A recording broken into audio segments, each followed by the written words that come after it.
স্বাগত নিউজ 24 সকালের সংবাদের সঙ্গে আছি আমি রাগিব রহমান। আমদানি নিষিদ্ধ দেশ ইরানের বিটুমিন সংযুক্ত আরব আমিরাত হয়ে ভুয়া পরিচয়ে ঢুকছে বাংলাদেশে। এই তথ্য দিয়েছেন খোদ সংযুক্ত আরব আমিরাত ও ইরানের বিটুমিন রপ্তানিকারক প্রতিষ্ঠানগুলো।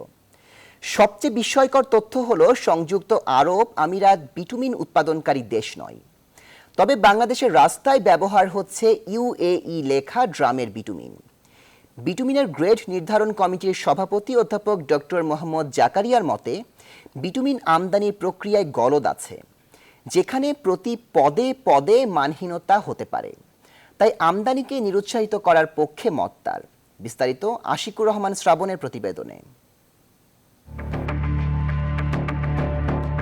বিটুমিন বা পিচ রাস্তা তৈরির অন্যতম অপরিহার্য উপাদান। চাহিদার তুলনায় দেশি উৎপাদন মাত্র 25 থেকে 30 ভাগ, তাই আমদানি নির্ভরতা। অনুসন্ধানে দেখা যায় সড়কে ব্যবহার হওয়া বেশিরভাগ ড্রামের গায়ে লেখা বিটুমিন আনা হয়েছে সংযুক্ত আরব আমিরাত থেকে। আমদানিকারকরাও একই কথাই বলছেন।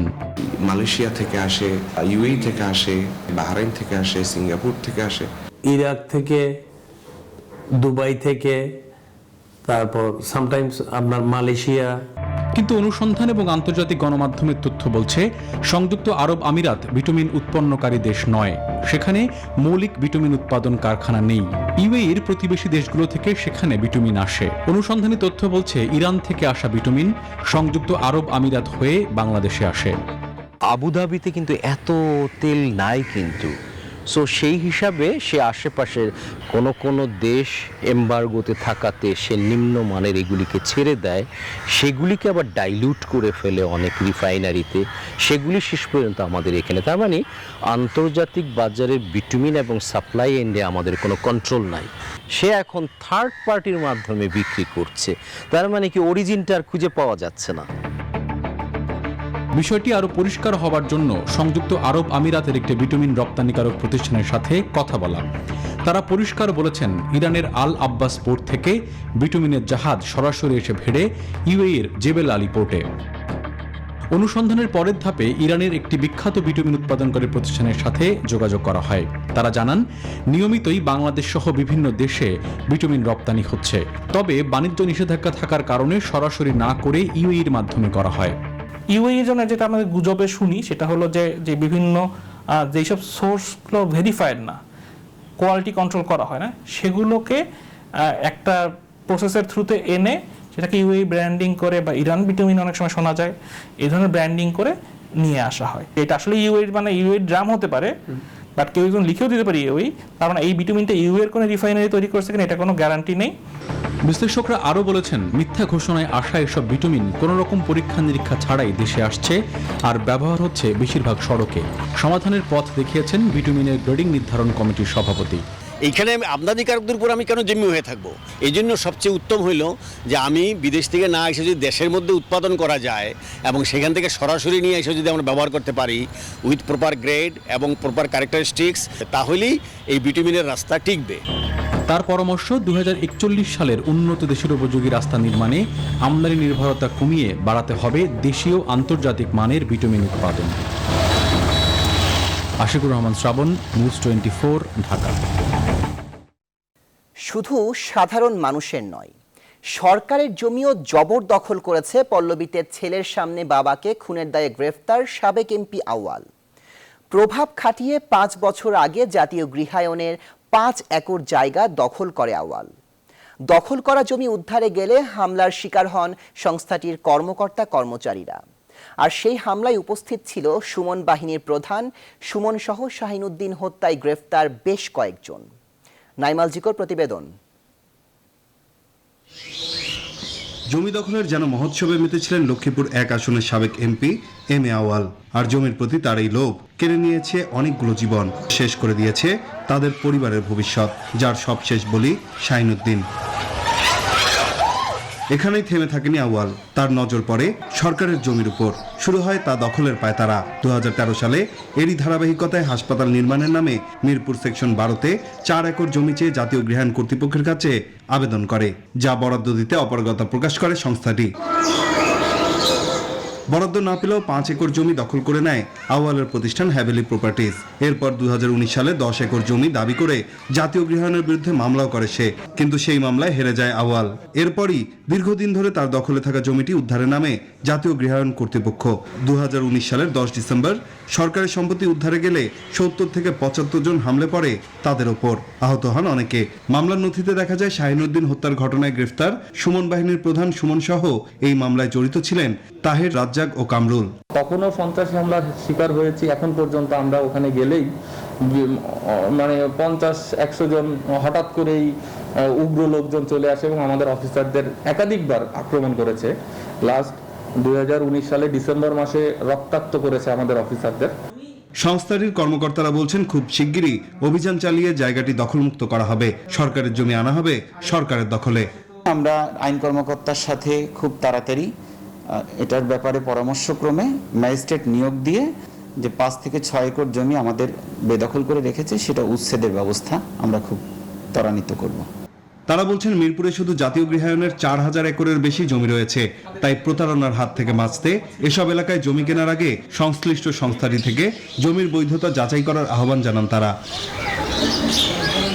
9 আলচিকো, নিউজ 24, ঢাকা।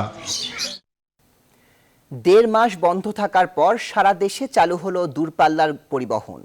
স্বাস্থ্যবিধি পালনের শর্তে সড়ক, নৌ ও রেল যোগাযোগে যাত্রী পরিবহন শুরু হলেও সোমবারও অনেক ক্ষেত্রে উপেক্ষিত ছিল স্বাস্থ্যবিধি। বিশেষজ্ঞরা বলছেন করোনার আগ্রাসী রূপ ঠেকাতে মাঠে কঠোর হতে হবে প্রশাসনকে। বিস্তারিত ফখরুল ইসলামের রিপোর্টে। 1.5 মাস বন্ধের খড়গ থেকে মুক্তি পেয়ে যেন হাঁপ ছেড়ে বাঁচলেন উত্তরবঙ্গগামী এই বাস যাত্রীরা। গাবতলীতে বাড়ি যাওয়ার হিড়িক থাকলেও যাত্রীদের মাঝে ছিল না স্বাস্থ্যবিধি বা সামাজিক দূরত্ব। 60% বাড়তি ভাড়ার নিয়ম বহাল থাকলেও কেউ কেউ নিচ্ছেন তারও বেশি। আমরা তো এখনো গাড়িতে উঠি নাই, এখন মনে করেন উঠতে যাচ্ছি। আমরা তো নিজের স্বাস্থ্যবিধি মেনে চলছি, গাড়িতে ওঠার জন্য আসছি, এখনো গাড়ির ভিতরে উঠলে বুঝতে পারবো আর কি।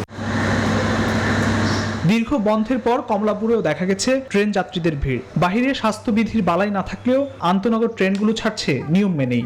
ঈদে বাড়িতে যাওয়ার খেয়াল ছিল, এই জন্য আসলে ট্রেনের অপেক্ষায় ছিলাম আর কি। আমাদের কিন্তু ট্রেনে যাতায়াতটা আরামদায়ক, ট্রেন চালাতে আমাদের জনগণের দুর্ভোগ কমেছে। আমরা কিন্তু দেখেন অর্ধেক টিকিট বিক্রি করছি এবং খুব জরুরি প্রয়োজন ছাড়া মানুষ যেন ভ্রমণ না করে এবং ভ্রমণটাকে আমরা নিরুৎসাহিত করছি। স্বাস্থ্যবিধি এবং অন্যান্য যে বাধ্যবাধকতা এগুলো মেনে আমরা রেল পরিচালনা করেছি। এমন চিত্র সারা দেশের। চট্টগ্রাম ও খুলনায় নিয়ম মেনে ছেড়েছে দূরপাল্লার বাস, তবে যশোরে স্বাস্থ্যবিধি মানছে না বলে অভিযোগ যাত্রীদের। টিকিটে লিখছে মানে 600 আর নিচে 700। অর্ধেক যাত্রী নিয়ে সিলেট থেকে ছেড়েছে দূরপাল্লার পরিবহন, তবে বাড়তি ভাড়ার অভিযোগ ছিল যাত্রীদের। বরিশালে জমজমাট হয়ে উঠেছে বাস টার্মিনাল, নেই কোনো স্বাস্থ্যবিধির বালাই।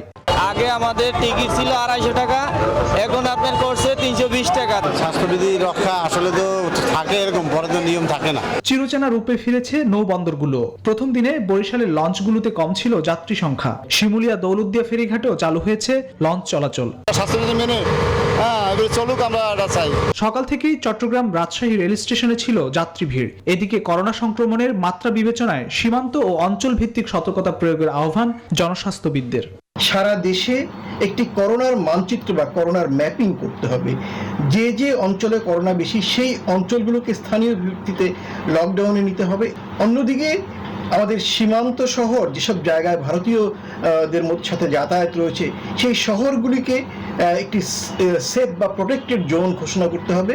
এর আগে করোনার দ্বিতীয় ঢেউয়ে 14 এপ্রিল থেকে সারা দেশের সঙ্গে বন্ধ করে দেওয়া হয় দূরপাল্লার সব ধরনের পরিবহন যোগাযোগ। বিশেষজ্ঞরা বলছেন দূরপাল্লার যোগাযোগ চালু হলেও করোনা সংক্রমণ এড়াতে সতর্ক থাকতে হবে যাত্রীদের। ফখরুল ইসলাম, নিউজ 24, ঢাকা।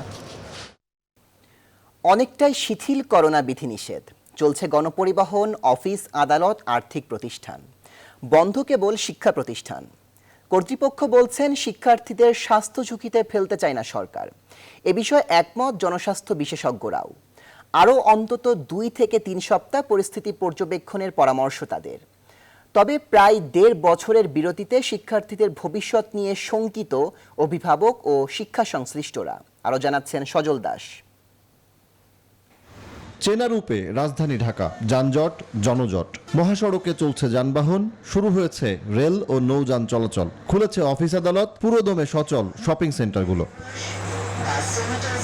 সবকিছুই যখন সচল তখন শিক্ষা প্রতিষ্ঠান বন্ধের মেয়াদ কেবলই বাড়ছে। যদিও শিক্ষা প্রতিষ্ঠান খোলার প্রস্তুতি সেরেছে অধিদপ্তর, কিন্তু কবে চালু হবে এখনো তা অজানা। পরিস্থিতি কোন দিকে যায় আমরা তো কেউ জানি না, ফলে আগে থেকে তো বলা যায় না যে কবে আমরা শিক্ষা প্রতিষ্ঠান খুলতে পারবো। আমরা যেটা করতে পারি সেটা হচ্ছে প্রস্তুতিটা নিয়ে রাখা, সেটা আমরা নিয়ে রাখছি। শিক্ষার্থীদের করোনা ভ্যাকসিনেশনে জোর দিচ্ছেন জনস্বাস্থ্যবিদরা, বলছেন আরও কিছুদিন পরিস্থিতি পর্যবেক্ষণের কথা। আগামী 2-3 সপ্তাহ কোভিড সিচুয়েশন পর্যবেক্ষণ করতে হবে। যদি সংক্রমণ কমে আসে তাহলে শিক্ষা প্রতিষ্ঠানগুলো খুলে দেওয়ার বিবেচনা করা যেতে পারে। তবে ছাত্রছাত্রী, শিক্ষক, কর্মকর্তা, কর্মচারী সবাইকে ভ্যাকসিনেশনের আওতায় আনতে হবে। তবে প্রায় 1.5 বছরের বিরতিতে শিক্ষার্থীদের ভবিষ্যৎ নিয়ে শঙ্কায় অভিভাবক ও শিক্ষা সংশ্লিষ্টরা। শিক্ষা প্রতিষ্ঠান খোলার দাবিতে সরব শিক্ষার্থীরাও। সবই তো মনে করেন যে খোলাই, এখন স্কুল কলেজ বন্ধ রেখে কি লাভ? খোলা দরকার স্কুল কলেজ, বাচ্চা পোলাপান সবাই তো নষ্ট হয়ে যাইতেছে। পোলাপান অসুবিধা হলে আবার সাইডে দিতে আমি তো পোলাপান স্কুল করতে 1 বছর লাগবো। অত্যন্ত দ্রুততম সময়ের মধ্যে শিক্ষা বিশেষজ্ঞদের সমন্বয়ে একটি কমিটি করে কিভাবে এইগুলো পুষে নেওয়া যায় এবং এই লার্নিং গ্যাপসটাকে পূরণ করা যায়, এটা জাতীয় পর্যায় থেকে প্রত্যেকটি শিক্ষা স্তরের জন্য পৃথক পৃথক কৌশল নির্ধারণ করতে হবে। ক্ষতি বিবেচনায় খুব শিগগিরই শিক্ষা প্রতিষ্ঠান খুলতে কার্যকর পদক্ষেপ নেয়ার দাবি সবার। সজল দাস, নিউজ 24, ঢাকা। করোনার সংক্রমণ রোধে চাঁপাইনবাবগঞ্জে শুরু হয়েছে বিশেষ লকডাউন। চাঁপাইনবাবগঞ্জের পরিস্থিতি নিয়ন্ত্রণের বাইরে চলে যাওয়ায় উদ্বেগ বাড়াচ্ছে সীমান্ত ঘেঁষা অন্য জেলাগুলো। এই অবস্থায়ও স্থলবন্দরগুলোতে নেই কোনো সতর্কতামূলক ব্যবস্থা। স্বাস্থ্যবিধি পুরোপুরি বাস্তবায়নে বন্দর কর্তৃপক্ষও অনেক ক্ষেত্রে অসহায়। ব্যুরো প্রতিবেদক ও জেলা প্রতিনিধিদের তথ্য ছবিতে বিস্তারিত জানাচ্ছেন হাসান কামরুল। 24 ঘন্টায় চাঁপাইনবাবগঞ্জের 95 জনের নমুনা পরীক্ষায় 52 জনের করোনা পজিটিভ পাওয়া যায় সোমবার। শনাক্তের হার বিবেচনায় যা 54% বেশি। জেলার সোনা মসজিদ চেকপোস্ট দিয়ে ভারত থেকে দেশে প্রবেশ এবং আমদানি রপ্তানির কাজে দুদেশের শ্রমিকদের যাতায়াত এই সংক্রমণ বৃদ্ধির অন্যতম কারণ বলে মনে করছেন স্বাস্থ্য সংশ্লিষ্টরা। চাঁপাইনবাবগঞ্জ একটা সীমান্তবর্তী জেলা। এখানকার 5টা উপজেলার মধ্যে 3টা উপজেলায় একেবারে ইন্ডিয়ার পেটের মধ্যে। চাঁপাইনবাবগঞ্জে পরিস্থিতি নিয়ন্ত্রণের বাইরে চলে যাচ্ছে বলে শঙ্কা সংশ্লিষ্টদের। সোমবার জেলা প্রশাসনের বিশেষ সভায় মঙ্গলবার থেকে 7 দিনের লকডাউন ঘোষণা করা হয়। এদিকে জেলা সদর হাসপাতালে 19 জন করোনা রোগী চিকিৎসা নিলেও গুরুতর অসুস্থদের পাঠানো হয় পার্শ্ববর্তী বিভাগীয় সদর রাজশাহীতে। চাঁপাইনবাবগঞ্জ নিয়ে আসলে আমরা একটা অনেক সমস্যার মধ্যে আছি বর্তমানে। আসলে আপনারা যদি বলি যে আমাদের সেকেন্ড ওয়েভ যে হাইয়েস্ট পিক ছিল সেখানে রোগী ছিল আমাদের 136, কিন্তু আজকে রোগী আমাদের 146। যশোরের শার্শা উপজেলায় করোনা আক্রান্ত অর্ধেকের বেশি রোগীর বাড়ি বেনাপোল স্থলবন্দর সংলগ্ন এলাকাগুলোয়। বেনাপোল দিয়ে বাংলাদেশে প্রবেশ করা যাত্রীদের বেশিরভাগকে কোয়ারেন্টিনে রাখা হচ্ছে যশোর সদরে। এতে হোটেল কর্মচারী ও সরকারি কর্মকর্তাদের মাধ্যমে সংক্রমণ ছড়িয়ে পড়ার আশঙ্কা করছেন স্থানীয় মানুষ। এরা বাইরে বেরোয় আসে কাউন্টার থেকে, চার দোকানে পানি খাচ্ছে, গ্লাসে চা খাচ্ছে, মানুষের সাথে মিশতেছে, আবার দেখাচ্ছে তারা আবার জায়গায় চলে আসে। দিনাজপুরের হিলি স্থলবন্দরে ভারত ফেরত যাত্রীদের স্বাস্থ্যবিধি মানার ব্যাপারে কঠোর অবস্থান নিয়েছে প্রশাসন। ভারতীয় ট্রাক শ্রমিকদের অবাধে প্রবেশ ও স্থানীয় মানুষের স্বাস্থ্যবিধি অবহেলার কারণে সাতক্ষীরার ভোমরা স্থলবন্দর সংলগ্ন এলাকাগুলোয় করোনা ছড়িয়ে পড়ার আশঙ্কা তৈরি হয়েছে। স্বাস্থ্যবিধি খুব একটা মানা হচ্ছে না পঞ্চগড়ের বাংলাবান্ধায়। ভারতের পাশাপাশি নেপাল ও ভুটানের চালক হেলপাররা মাস্ক ছাড়াই চলাফেরা করেন সীমান্তে।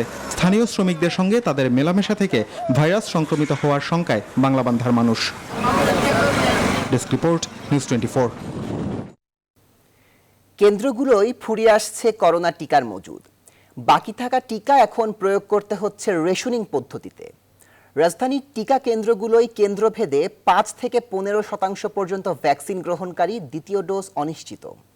এর মধ্যে আজ থেকে রাজধানীর 4টি মেডিকেল কলেজ হাসপাতালে শুরু হচ্ছে চীনের টিকা প্রয়োগ। রিশাদ হাসান জানাচ্ছেন বিস্তারিত।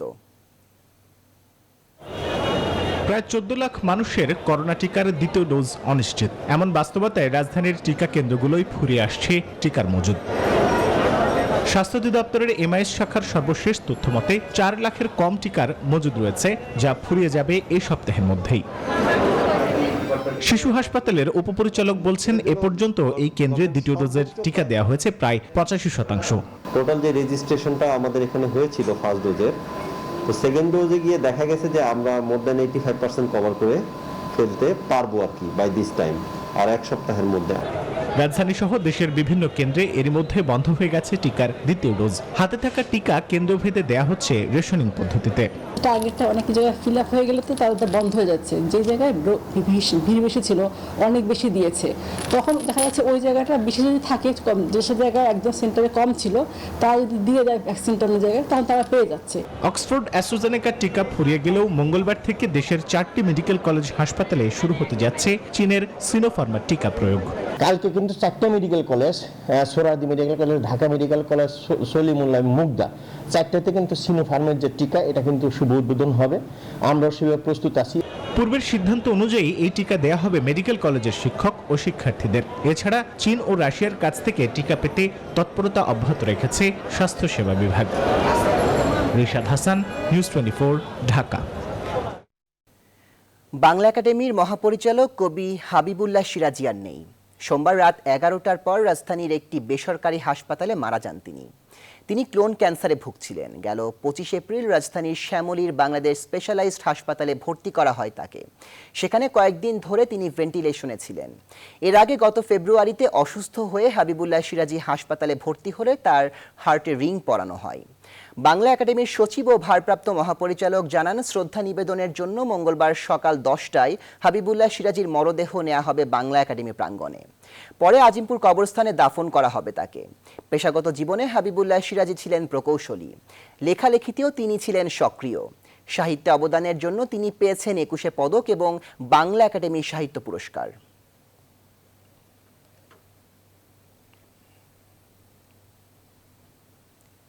তিনি কখনো বাউন্ডুলে, কখনো খ্যাপাটে। তিনি আবার সাম্য, দ্রোহ আর প্রেমের কবি।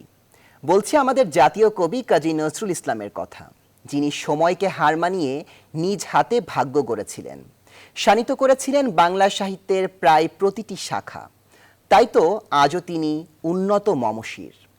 আজ তার 122তম জন্মজয়ন্তীতে ঘটা করে কোনো অনুষ্ঠানের আয়োজন না থাকলেও সোশ্যাল মিডিয়ায় কবি নজরুলকে স্মরণ করেছেন তার অনুরাগীরা। সুকন্যা আমিরের প্রতিবেদন। পৃথিবীর আর সবাই আমায় ভুলে যাবে, সেদিন অন্তত তোমার বুক বিধে উঠবে। 1306 বঙ্গাব্দের 11ই জ্যৈষ্ঠ খরতাপের মধ্যেই ঝড়ের বেশে পৃথিবীতে আবির্ভূত হন দুখু মিয়া। আমি কবি হতে আসিনি, আমি নেতা হতে আসিনি, আমি প্রেম দিতে এসেছিলাম। শৈশবেই বাবাকে হারান। জীবিকার প্রয়োজনে কখনো হয়েছেন মুয়াজ্জিন, কখনো রুটির দোকানের কর্মচারী। কাজ করেছেন রেলগাড়ির খানসামাতেও। বলবীর বল উন্নত মমশির। প্রথম বিশ্বযুদ্ধের দামামায় তাড়িত হন কাজী নজরুল ইসলাম। অগ্নিবীণাকে হাতিয়ার করে লড়েন ব্রিটিশ শক্তির বিরুদ্ধে। সাহিত্যকে সঙ্গী করেই সেনানিবাসে রচনা করেন বাউন্ডুলের আত্মকাহিনী। এরপর থেকেই মানব হৃদয়ে আঁচড় কাটে তার তেজস্বী লেখনী। উন্নত মমশির হয়ে ওঠেন কবি নজরুল। সাম্প্রদায়িকতার চিন্তা, অর্থাৎ এই মানবতা বা এই মানুষ, আমরা এক মায়ের সন্তান, মানুষ হিসেবেই আমাদের প্রথম পরিচয় এবং শেষ পরিচয়। ইসলামকে ভালোভাবে অনুধাবন করাটা পছন্দ। অনুবাদগুলি যদি সত্যি সত্যি আমরা ভালোভাবে করতে পারি, দেশে বিদেশে কয়েকটি আন্তর্জাতিক সেমিনার করতে পারি নজরুলকে নিয়ে, তাহলে তাকে পরিচিত করাটা সহজ হবে। আমি সকল দেশের সকল মানুষের। দেশ স্বাধীনের পর জাতীয় কবির মর্যাদায় সপরিবারে ঢাকায় নিয়ে আসা হয় বিদ্রোহী কবিকে। বাংলাদেশের নাগরিকত্বের পাশাপাশি পান ডিলিট উপাধি, 21 পদক। মহামারীর এই সংকটে কবি নজরুলের জয়ন্তীতে নেই বড় কোনো আয়োজন, কিন্তু সোশ্যাল মিডিয়ায় কবির অনুরাগীরা সোচ্চার। কেউ গান, কেউ আবৃত্তি, আবার কেউ কেউ নাচের মধ্য দিয়ে স্মরণ করেছেন সৃষ্টি সুখের উল্লাসে বিভোর কবি কাজী নজরুল ইসলামকে।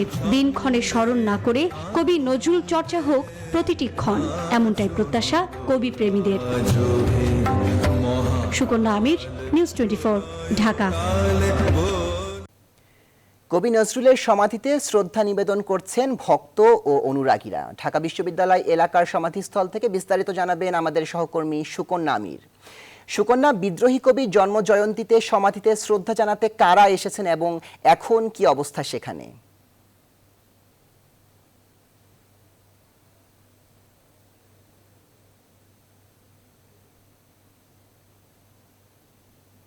আমরা অপেক্ষা করছি আমাদের সহকর্মী সুকন্যা আমিরের জন্য। তিনি যুক্ত হবেন সরাসরি ঢাকা বিশ্ববিদ্যালয় এলাকা থেকে।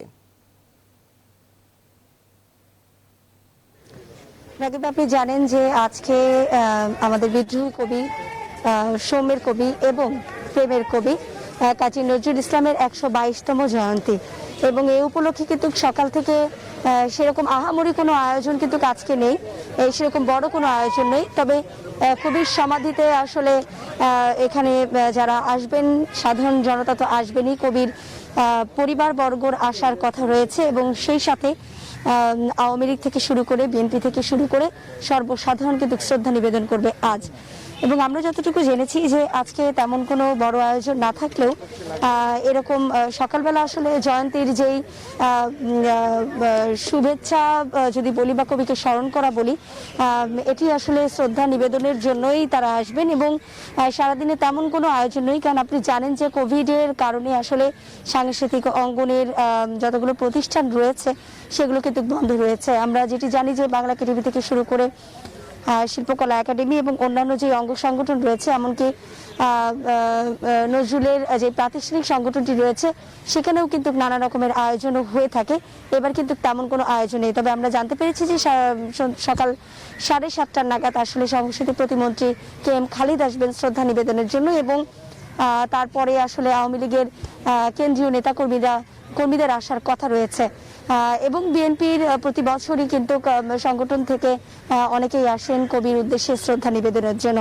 এতটুকুই খবর এ পর্যন্ত আমার কাছে রয়েছে। এবং আরেকটি বলতে চাই যে সকাল 8:30 নাগাদ আসলে একটি ভার্চুয়াল মিটিংয়ের আয়োজন করা হয়েছে। এখন পর্যন্ত আসলে সেটি 8:30তেই হবে নাকি এরপরে হবে সেটি আসলে আমরা এখন পর্যন্ত তথ্যটি সিদ্ধান্ত সম্পর্কে আমরা এখনো জানতে পারিনি। তবে সর্বসাধারণের জন্য কিন্তু সকাল 6টা থেকেই কবির এই সমাধিস্থল কিন্তু খুলে দেওয়া হয়েছে। ইতিমধ্যে সর্বসাধারণের কেউ কেউ এসেছেন কবিকে শ্রদ্ধা নিবেদনের জন্য। তো 122তম জন্ম জয়ন্তীতে আসলে কবিকে শ্রদ্ধা নিবেদনের জন্য এই ছিল আজকের আয়োজন এবং পরবর্তীতে আয়োজন যদি কিছুটা বাড়ানো হয় তবে তাহলে আমরা দর্শকদের জানাতে পারবো। এই ছিল আমার কাছে সর্বশেষ। রাগিব, ধন্যবাদ সুকন্যা আপনাকে। চলে যাচ্ছি অন্যান্য প্রসঙ্গে। বঙ্গোপসাগরের গভীরে সৃষ্ট নিম্নচাপ যশ ঘূর্ণিঝড়ে রূপ নিয়েছে। সবশেষ সুপার সাইক্লোনের রূপ নেওয়ার সম্ভাবনা অনেকটা কমেছে। এটি উত্তর পশ্চিম দিকে অগ্রসর হয়ে ভারতের উড়িষ্যা উপকূলের দিকে যাচ্ছে। তবে গতিপথ পরিবর্তন হলে বাংলাদেশের দক্ষিণ অঞ্চলের জেলাগুলোই আঘাত হানবে। সোমবার ঘূর্ণিঝড় নিয়ে ব্রিফিংয়ে এই তথ্য জানায় আবহাওয়া অফিস। তবে এদিন সচিবালয়ে এক ব্রিফিংয়ে দুর্যোগ ব্যবস্থাপনা প্রতিমন্ত্রী জানান বাংলাদেশে আঘাত হানার সম্ভাবনা নেই, তবে সার্বিক প্রস্তুতি থাকছে। বিস্তারিত তালুকদার বিপ্লবের প্রতিবেদনে।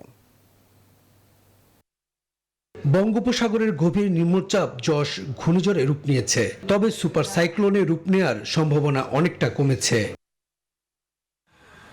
ঘূর্ণিঝড় কেন্দ্রের 54 কিলোমিটারের মধ্যে বাতাসের গতিবেগ 62 কিলোমিটার, যা ঝোড়ো হাওয়া আকারে 88 কিলোমিটার গতি বৃদ্ধি পাচ্ছে। সমুদ্র বন্দরগুলোকে 2 নম্বর দূরবর্তী হুঁশিয়ারি সংকেত দেখিয়ে যেতে বলা হয়েছে। সোমবার ঘূর্ণিঝড় যশের অবস্থান ও গতিপথ নিয়ে ব্রিফ করে আবহাওয়া অফিস জানায় গতিপথ পরিবর্তন হয়ে এটি উত্তর পূর্ব দিকে অগ্রসর হলে বাংলাদেশের দক্ষিণ অঞ্চলের জেলাগুলোতে আঘাত হানবে। গত রাতে যেটি লঘু ছিল আপনার গভীর নিম্নচাপ ছিল, সেটি আজ সকালে সামুদ্রিক ঘূর্ণিঝড় ইয়াসে পরিণত হয়েছে।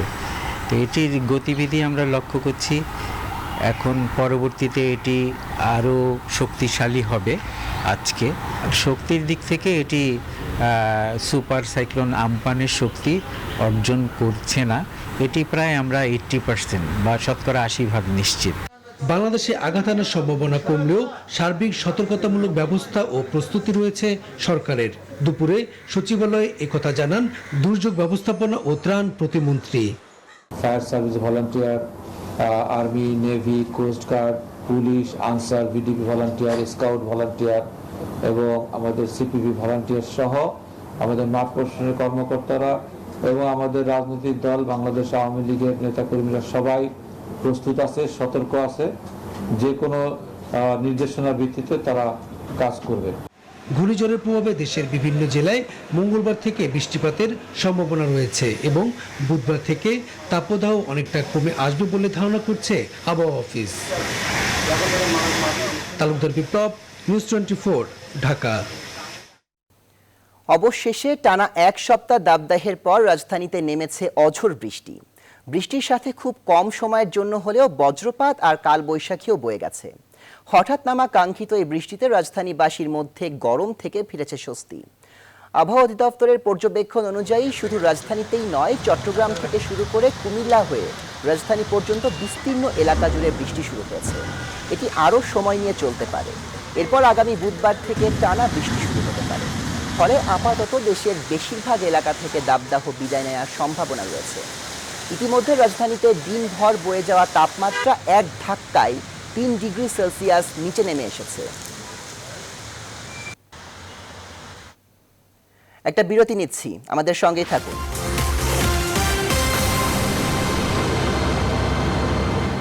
আবারও স্বাগত, দেখছেন নিউজ 24। জুলাই মাসের মাঝামাঝি অনুষ্ঠিত হবে দেশে শূন্য হওয়া আসনের উপনির্বাচন। সোমবার দুপুরে নির্বাচন কমিশনের সভায় এ সিদ্ধান্ত হয়েছে বলে জানান নির্বাচন কমিশন সচিব হুমায়ুন কবির খন্দকার। আর ঢাকা 14, কুমিল্লা 5, লক্ষ্মীপুর 2 ও সিলেট 3 শূন্য আসনে উপনির্বাচনের তারিখ নির্ধারণ করা হবে 2 জুন। এদিন নির্বাচন কমিশন সভায় তফসিল ঘোষণা করা হবে। করোনা সংক্রমণ রোধে চলমান বিধিনিষেধের মেয়াদ বাড়ানোর কারণে ভোটের তারিখ নির্ধারণ করেনি নির্বাচন কমিশন। এছাড়া অন্যান্য স্থানীয় সরকার নির্বাচনের বিষয়েও 2 জুন সিদ্ধান্ত হবে। ইসি সচিব জানান, শূন্য আসনে উপনির্বাচনের সময়সীমা সংক্রান্ত বাধ্যবাধকতা আছে। মধ্য জুলাইয়ে নির্বাচন করতে গেলেও ঢাকা 14 ও কুমিল্লা 5 আসনে নির্বাচন করার সাংবিধানিক সময় শেষ হয়ে যাবে। সেক্ষেত্রে সংবিধানে দেয়া সিইসির বিশেষ ক্ষমতা বলে নির্ধারিত সময়ের পরবর্তী 90 দিনের জন্য সময় বাড়ানো হবে।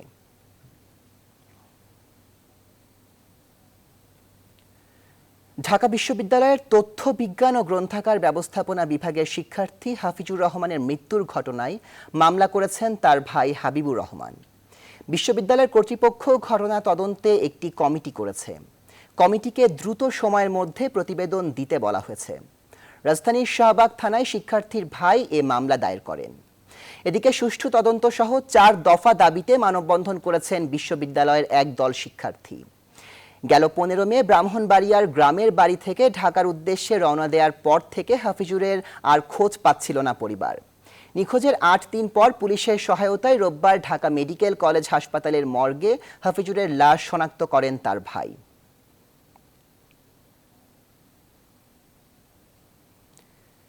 এদিকে ব্রাহ্মণবাড়িয়ার আখাউড়ায় স্ত্রী ডলি আক্তারকে আগুনে পুড়িয়ে হত্যা মামলার আসামি স্বামী কাজলকে গ্রেফতার করেছে সিআইডি।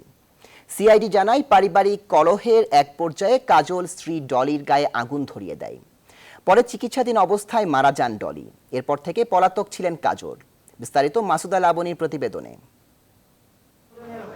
ব্রাহ্মণবাড়িয়ার আখাউড়ার সাধারণ গৃহবধূ ডলি এখন কেবলই ছবি। গেল 13 মে ডলির স্বামী পারিবারিক কলহের এক পর্যায়ে তার শরীরে নিজের মোটরসাইকেলের পেট্রোল ঢেলে আগুন ধরিয়ে দেয়। পরে এলাকাবাসী ডলিকে উদ্ধার করে। আশঙ্কাজনক অবস্থায় শেখ হাসিনা জাতীয় বার্ন অ্যান্ড প্লাস্টিক সার্জারি ইনস্টিটিউটে ভর্তি করা হয় দগ্ধ ডলিকে। গেল 18 মে সেখানেই চিকিৎসাধীন অবস্থায় মারা যান। পরদিন ডলির ভাই আখাউড়া থানায় কাজলের বিরুদ্ধে হত্যা মামলা করেন। ডলির মৃত্যুর পর থেকেই পলাতক ছিলেন কাজল। রোববার মধ্যরাতে তাকে জাফলং থেকে গ্রেফতার করে সিআইডি। এ বিষয়ে সোমবার দুপুরে কেন্দ্রীয় কার্যালয়ে সংবাদ সম্মেলনে বিস্তারিত জানায় তারা। কাজল ভুঁইয়ার বক্তব্য হচ্ছে, সে ঝগড়াঝাটির এক পর্যায়ে তার বাইরে মোটরসাইকেল পার্ক করা ছিল, মোটরসাইকেল থেকে পেট্রোল তার স্ত্রীর শরীরে ছিটিয়ে দিয়ে গ্যাস লাইটার দিয়ে আগুন ধরিয়ে দেয়। ওই দিনই ঢাকা নিয়ে আসে। কাজল মাদক ব্যবসায়ী, তার বিরুদ্ধে 13টি মাদক মামলা সহ 19টি মামলা রয়েছে বলেও জানায় সিআইডি। পলাতক আসামি তার বাড়িতে তো থাকতোই না, তার স্ত্রী ছেলে মেয়েদেরকে নিয়ে কোনো মতে সংসার চালাতো। এখন স্ত্রী মারা গেল, এখন কাজল ভুঁইয়া তো পুলিশ হাতে অ্যারেস্ট হয়েছে, বিচার হবে তার। এখন তার সন্তানদের যে অবর্ণনীয় দুর্ভোগ শুরু হলো, সমাজের যেই অবক্ষয়জনিত কারণে এই সমস্ত ঘটনা ঘটে।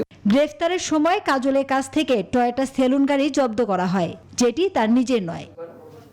মাসুদা লাবনী, নিউজ 24, ঢাকা। 12 বছরেও ক্ষতি কাটিয়ে উঠতে পারেনি আইলায় ক্ষতিগ্রস্ত দক্ষিণ ও দক্ষিণ পশ্চিমাঞ্চলের মানুষ। লবণ পানিতে উর্বরতা হারানো জমিতে এখনো ফসল ফলে না, কোনো রকমে জীবন চলছে দরিদ্র মানুষের। সে সময় যেসব বেড়িবাঁধ ভেঙে পড়েছিল সেগুলোর কিছু মেরামত হয়েছে, তবে এখনো ঝুঁকির মুখে বড় অংশ। শামসুজ্জামান শাহিন ও শাকিলা ইসলাম জুয়ের তথ্য ছবিতে দেখুন ডেস্ক রিপোর্ট। বাংলাদেশে আঘাত হানা অতি প্রবল ঘূর্ণিঝড়ের মধ্যে অন্যতম আইলা। এক যুগ আগে আইলার আঘাতে সৃষ্ট ক্ষত এখনো দগদগে। প্রলয়ঙ্করী সেই ঘূর্ণিঝড় এবং জলোচ্ছ্বাসে লণ্ডভণ্ড হয়ে যায় দেশের বিস্তীর্ণ উপকূল। নতুন করে সাইক্লোনের আঘাত আবারও ধ্বংস করতে পারে এসব এলাকা। খুলনার দাকোপ, বটিয়াঘাটা, পাইকগাছা ও কয়রায় প্রায় 50 কিলোমিটার বেড়িবাঁধ ঝুঁকিপূর্ণ। এলাকাবাসী সবসময় একটি ভয়ের মধ্যে, একটি আতঙ্কের মধ্যে থাকে। রাস্তা কোনো টেকসই বেড়িবাঁধ হয় না, আর হওয়ার কোনো সম্ভাবনাই দেখছি না। সাম্প্রতিক ঘূর্ণিঝড়ের পূর্বাভাসে আতঙ্ক আরও বেড়েছে। পানি উন্নয়ন বোর্ড বলছে, বাঁধ ক্ষতিগ্রস্ত হলে মেরামতের জন্য পর্যাপ্ত জিও ব্যাগ প্রস্তুত রাখা হয়েছে। যে জায়গাগুলো আমরা ঝুঁকি মনে করছি, ইতিমধ্যে আমাদের সেই সব জায়গায় ঠিকাদার নিয়োগ হয়ে গেছে, তারা ইতিমধ্যে কাজ করছেন এবং তাদের আমাদের নির্দেশনা দেওয়া আছে। আইলার আঘাতে লণ্ডভণ্ড হয় সাতক্ষীরাও। সেদিন উপকূলবর্তী শ্যামনগর ও আশাশুনি উপজেলার বিস্তীর্ণ এলাকা ক্ষতিগ্রস্ত হয়। এতে লবণ পানি ঢুকে হাজারো একর জমির উর্বরতা নষ্ট হয়ে যায়। জেলায় বা থানায় যা পাচ্ছে আমরা কিছু পাচ্ছি না, এই সমস্যা কথা চতুর্দিকে সমস্যা। আমরা এখন অনেকে মনে করে গ্রাম ছাড়ার, আমাদেরও তো মনে করে যাওয়ার মতো। শুধু আইলা নয়, সিডর, আমপানের মতো বড় ঝড়গুলোয় দক্ষিণের এই জেলার ক্ষতি হয় বেশিরভাগ সময়। এজন্য সাতক্ষীরাকে দুর্যোগ প্রবণ এলাকা হিসেবে ঘোষণার দাবি প্রশাসনের। এই অঞ্চলকে যদি বিশেষ দুর্যোগ প্রবণে ক্ষতিগ্রস্ত জেলা হিসেবে এটাকে ঘোষণা করা যায়, তখন কিন্তু এটা নিয়ে বিশদ পরিকল্পনা করার প্রয়োজন আছে। 2009 সালের 25 মে দক্ষিণ ও দক্ষিণ পশ্চিমাঞ্চলের উপকূলে আঘাত হানে সুপার সাইক্লোন আইলা। এতে খুলনার কয়রায় একটি নদীর গতিপথ পরিবর্তনের মতো ঘটনাও ঘটে। মারা যায় 193 জন। Desk report, news 24। এবার ফার্স্ট সিকিউরিটি ইসলামী ব্যাংক অর্থ বাণিজ্যের সংবাদ। চাঁদপুরের পদ্মা মেঘনা নদীতে কাঙ্ক্ষিত ইলিশ পাওয়া যাচ্ছে না। নদীতে গিয়ে খরচ তুলতে না পারায় হতাশ জেলেরা। আড়তদাররা বলছেন, এবছর নদীতে মাছ কম। এখন ইলিশ কম পাওয়া গেলেও ভরা মৌসুমে মাছ ধরা পড়বে এমন আশা করছেন ইলিশ গবেষকরা। খোকন কর্মকারের তথ্য এবং ছবিতে ডেস্ক রিপোর্ট। চাঁদপুরের পদ্মা মেঘনা নদী থেকে খালি হাতে ফিরছেন জেলেরা। তারা বলছেন, যে পরিমাণ মাছ ধরতে পাচ্ছেন তা দিয়ে নৌকার জ্বালানি খরচ তোলাই কঠিন হয়ে পড়েছে। এতে দৈনন্দিন সংসার খরচ মেটাতে বিপাকে পড়তে হচ্ছে তাদের। আমরা অভিযানের পরে মাছ ধরার জন্য রেন ফেন করে কিস্তি তুলে নৌকা জাল তৈরি করছি, যাতে অভিযানের পর বাইতে পারি, ভালো মাছ ধরতে পারি। গাঙ্গের ভিতরে মনে করি যে নামছি 6 দিনের মধ্যে 3 করতে পারিনি। জাল ভাইয়া খরচপাতি দিয়া আর ব্যানার বাকি আমরা। আড়তদাররাও বলছেন একই কথা। বিগত বছরগুলোতে এ সময় প্রচুর ইলিশ ঘাটে আসতো, কিন্তু এবার নদীতে মাছ নেই। এই অবস্থায় লোকসান গুনতে হচ্ছে তাদেরও। এখন নদী ফাঁকা, যে জায়গায় নদীতে গেলে একটা দুইটা মাছ আসে, এটা বিভিন্ন জায়গায় লাগে, আমাদের ঘাটে কোনো মাছ আসে না। সেখানে নাই, মাছের দামও খুব বেশি। 1 কেজি 900 গ্রাম মাছ 1500-1600 টাকা, 2000 টাকা। সংশ্লিষ্টরা বলছেন, মে, জুন, জুলাই এই 3 মাস ইলিশের ভরা মৌসুম নয়। পরিভ্রমণশীল স্বভাবের ইলিশ সাগর থেকে মোহনা হয়ে পদ্মা মেঘনা হয়ে চলাচল করে থাকে। তবে পর্যাপ্ত বৃষ্টিপাতে পানি প্রবাহ বাড়লে পদ্মা মেঘনা নদীতে কাঙ্ক্ষিত ইলিশ পাওয়া যাবে। পর্যাপ্ত বৃষ্টিপাত হয়ে পানি প্রবাহটা বৃদ্ধি পেলে পদ্মা মেঘনা অঞ্চল সহ সব অঞ্চলে ইলিশের প্রাপ্যতা বেড়ে যাবে এবং ইলিশ মৎস্যজীবীদের হতাশ হওয়ার কোনো কারণ নাই। চাঁদপুর মৎস্য আড়তে পাইকারি দরে 1 কেজির একটু বেশি ওজনের ইলিশ বিক্রি হচ্ছে 2000 থেকে 2500 টাকা, আর 700 থেকে 800 গ্রাম 1500 থেকে 1800 টাকা এবং 500 থেকে 600 গ্রাম ইলিশ বিক্রি হচ্ছে 1200 টাকা দরে। Desk report, news 24। এবার আন্তর্জাতিক প্রসঙ্গ। ক্ষমতাচ্যুত হওয়ার পর আইনজীবীর মাধ্যমে প্রথমবারের মতো বক্তব্য রেখেছেন মিয়ানমারের নেত্রী অং সান সুচি। সোমবার আদালতে হাজির করা হলে তিনি নিজের রাজনৈতিক দল ন্যাশনাল লীগ ফর ডেমোক্রেসি সম্পর্কে বলেছেন। এদিন প্রথমবারের মতো প্রকাশ্য আদালতে সুচিকে হাজির করা হয়।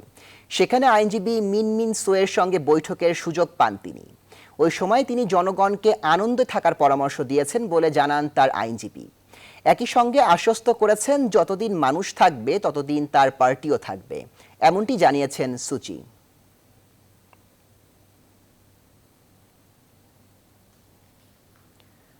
মালয়েশিয়ার রাজধানী কুয়ালালামপুরে একটি টানেলের ভেতর দুটি মেট্রো রেলের সংঘর্ষে 200-র বেশি যাত্রী আহত হয়েছেন।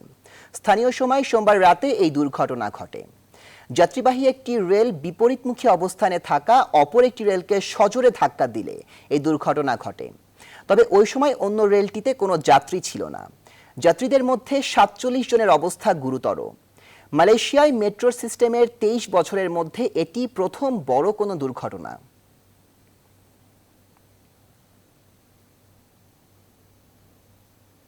এবার বৈশ্বিক করোনা পরিস্থিতি। ভারতের দৈনিক সংক্রমণ কিছুটা নিয়ন্ত্রণে আসলেও হ্রাস টানা যাচ্ছে না দৈনিক মৃত্যুতে। গেল দিনও দেশটিতে প্রাণ গেছে প্রায় 3,500-এর বেশি মানুষের। এ নিয়ে করোনায় ভারতের মৃত্যুর সংখ্যা 3,07,000 ছাড়িয়েছে। করোনার পাশাপাশি দেশটিতে দেখা দিয়েছে ব্ল্যাক ফাঙ্গাস। এদিকে ভাইরাসটিতে বিশ্বে একদিনে আক্রান্ত হয়েছে 4,36,000, প্রাণহানি হয়েছে 8,700 জনের। বিশ্বজুড়ে এখন পর্যন্ত মোট আক্রান্ত হয়েছে 16,89,00,000 মানুষ, আর মোট মৃত্যুর সংখ্যা ছাড়িয়েছে 34,86,000।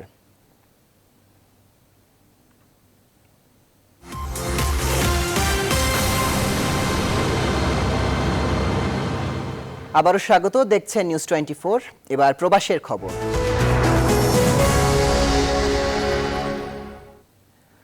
অবৈধ অভিবাসীদের জন্য কঠোর অবস্থানে গিয়েছে ব্রিটেন সরকার। অবৈধ অভিবাসীদের স্বরাষ্ট্র সচিব প্রীতি পাটেল এরই মধ্যে পূর্ব লন্ডনের বিভিন্ন স্থানে অভিযান পরিচালনা করেছেন। এ বিষয়ে বিস্তারিত জানাচ্ছেন যুক্তরাজ্য থেকে মাসুম সালেহ। সরকার কঠোর অবস্থানে গিয়েছে। মাত্র গত সপ্তাহে রানী দ্বিতীয় এলিজাবেথ অবৈধ অভিবাসীদের জন্য কঠোর আইন অনুমোদন দিলেন, যে আইনের আওতায় যুক্তরাজ্যে অবৈধভাবে প্রবেশকারীদের কোনোদিনই অ্যাসাইলাম আবেদন করারই সুযোগ দেওয়া হবে না। এরই মধ্যে এর 2 দিন পরেই লন্ডনের রাস্তা বন্ধ করে 2 ঘন্টায় 48 জন ডেলিভারি ড্রাইভার যারা ইউবার ও ডেলিভারো বা এই ধরনের অ্যাপ স্পেস কাজ করেন তাদের ইমিগ্রেশন এবং কাজের পারমিশন সব চেক করে 2 জনকে গ্রেফতার করে। এই ঘটনা বেশ আতঙ্ক ছড়িয়েছে সবার মধ্যে। এবার সবচেয়ে বেশি বাংলাদেশি থাকেন যে এলাকায়, সেই পূর্ব লন্ডনে অবৈধ অভিবাসী ধরতে খোদ স্বরাষ্ট্র সচিব প্রীতি প্যাটেল দিয়েছেন পুলিশ অভিযানের নেতৃত্ব। যুক্তরাজ্য থেকে ফ্রান্সে অবৈধ অভিবাসী পাচারের সঙ্গে সংশ্লিষ্টতার অভিযোগে পূর্ব লন্ডনের 2 ব্যক্তিকে অভিযুক্ত করেছে পুলিশ। অভিযুক্তরা হলেন উডফুড গ্রিনের মোহাম্মদ মুক্তার হোসেন এবং লেইটনস্টনের নুরুল্লাহ। আটককৃতরা কোন দেশের নাগরিক সে সম্পর্কে এখনও বিস্তারিত কিছু বলা হয়নি।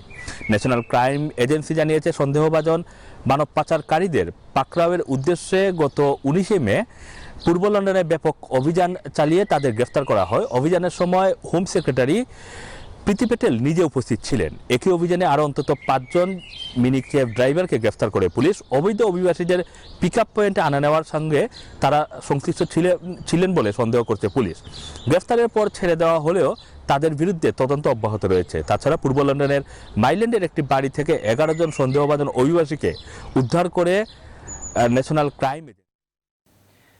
মহামারী করোনার সংক্রমণ রোধে দীর্ঘদিন থেকে কুয়েত সরকার রেস্টুরেন্ট, ক্যাফেগুলোতে ডাইনিং নিষিদ্ধ ঘোষণা করেছে।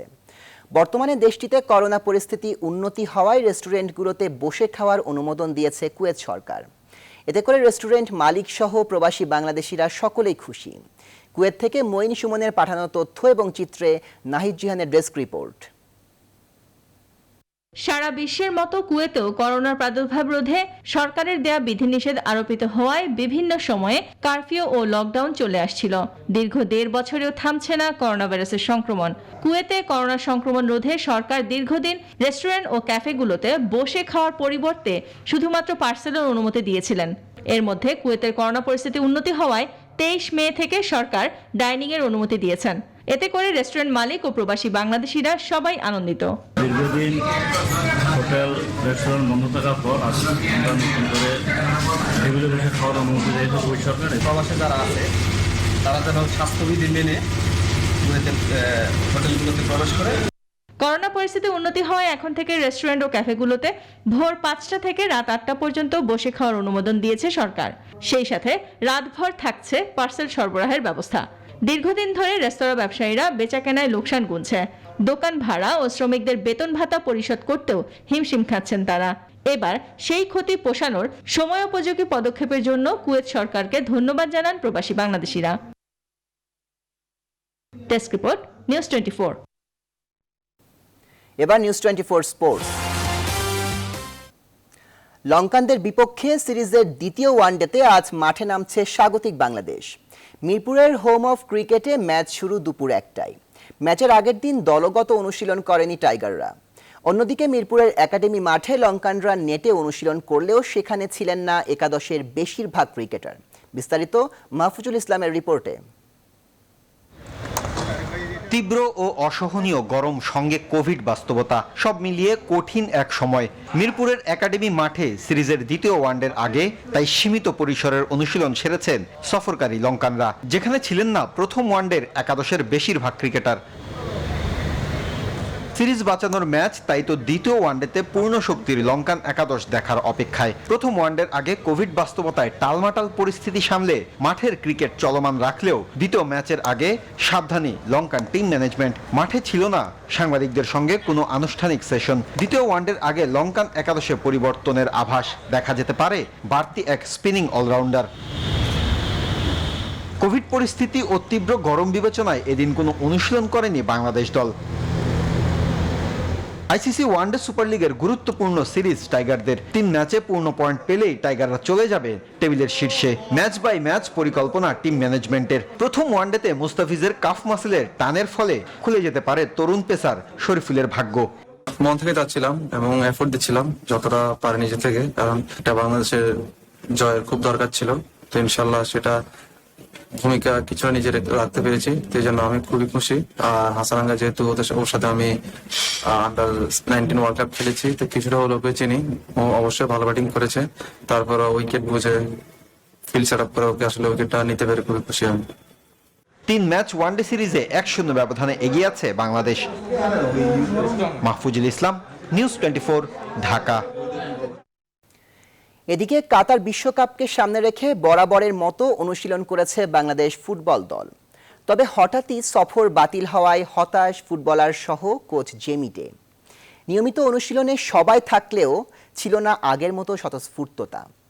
সৌদি সফর বাতিল হওয়ায় কন্ডিশনিং ক্যাম্প করতে যতটা সম্ভব আগে কাতারে যেতে চান কোচ জেমি ডে।